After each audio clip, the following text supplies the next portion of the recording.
Steffy Forrester has returned to Los Angeles with renewed purpose.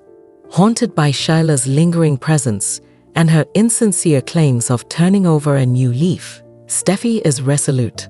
Sheila might think she's shed her old deadly skin, but Steffy knows all too well that a snake is always a snake. She plans to dig deep, using every connection and resource at her disposal to drag Sheila's past back into the spotlight, ensuring that her reputation stays in shambles.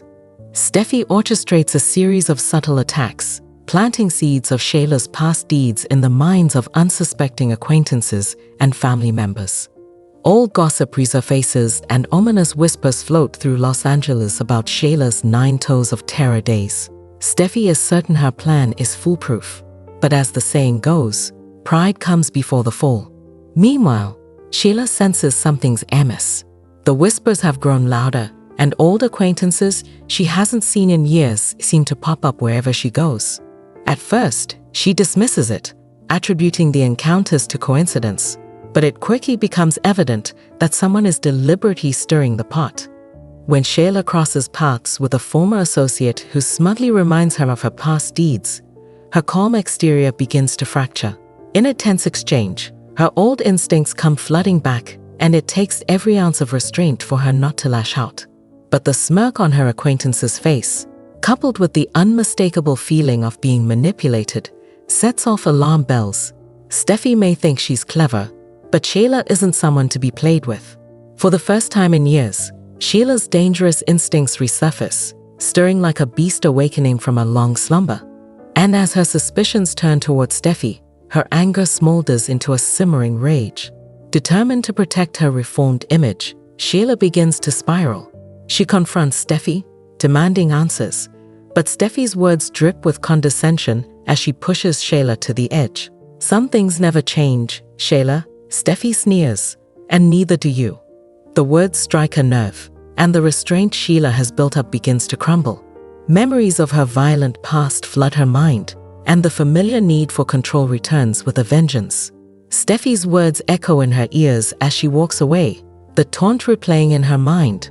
In that moment, Sheila knows that the reformed version of herself won't be enough, not if she wants to protect herself and prove Steffy wrong. The 9 toes Sheila begins to emerge, each step taking her closer to the ruthless, unrestrained woman she once was. Steffy, oblivious to the monster she's resurrected, continues her campaign. Confident that Sheila's fragile grip on sanity is weakening, she pushes harder, setting up situations to highlight Sheila's unpredictability. But unbeknownst to Steffy, Sheila has begun to set her own trap. Sheila starts with small, calculated moves, unsettling phone calls, veiled threats, and appearances at key family gatherings. Each move is deliberate, reminding Steffy that Sheila is watching, waiting, and calculating. Steffy begins to feel the walls closing in, yet she refuses to back down. She believes she's still in control, but the tide is shifting fast. One night, Steffy finds a mysterious note slipped under her door. The message is cryptic but unmistakable. "You woke the beast." Chilled but undeterred, Steffy resolves to stand firm, not realizing the true extent of Sheila's game. Sheila, now fully embracing her old self, decides it's time to send a clearer message. She targets Steffy's most vulnerable spot, her family. In a calculated maneuver, Sheila orchestrates an accidental encounter with Steffy's children. It's harmless enough, but Steffy's instincts scream at her that Sheila's proximity to her children is a warning. Desperate, Steffy tries to rally her family against Sheila, but they're hesitant, dismissing her fears as paranoia. Yet, she can't shake the feeling that Sheila has crossed a line. Each encounter Sheila engineers makes Steffy more fearful and paranoid, and soon, even her closest allies begin to question her sanity. With each encounter, Sheila chips away at Steffy's resolve, manipulating her emotions until Steffy is isolated and on edge. Sheila has become the predator, stalking her prey, relishing in Steffy's crumbling confidence. Finally, Steffy can't take it anymore. She confronts Sheila, demanding to know what she wants. Sheila's calm, almost amused demeanor catches her off guard. "Isn't this what you wanted, Steffy?" Sheila taunts, her voice laced with venom. You wanted to prove that I was still a monster. Well, congratulations, you did. Now you get to see just how right you were. Steffy's bravado falters, and she realizes she may have unleashed something far beyond her control. Sheila's eyes gleam with a sinister energy, a reminder of the danger lurking within her. She issues a final warning, letting Steffy know that there's no going back. From that moment on, Steffy lives in constant fear. Sheila's presence is everywhere.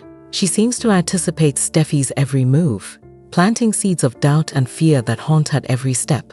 Steffy's once unshakable confidence has been eroded, and her loved ones watch in concern as she becomes a shadow of her former self. But Sheila isn't done. With her old instincts back in full force, she plans to reclaim her control, ensuring that Steffy, and everyone else, knows that she's not someone to be trifled with. Steffy's gambit to unmask Sheila has backfired spectacularly. Instead of exposing a broken woman, she's reawakened a dangerous force of nature. And now, as Sheila prowls Los Angeles with a renewed thirst for power, Steffy realizes that she may have set something in motion that no one can stop.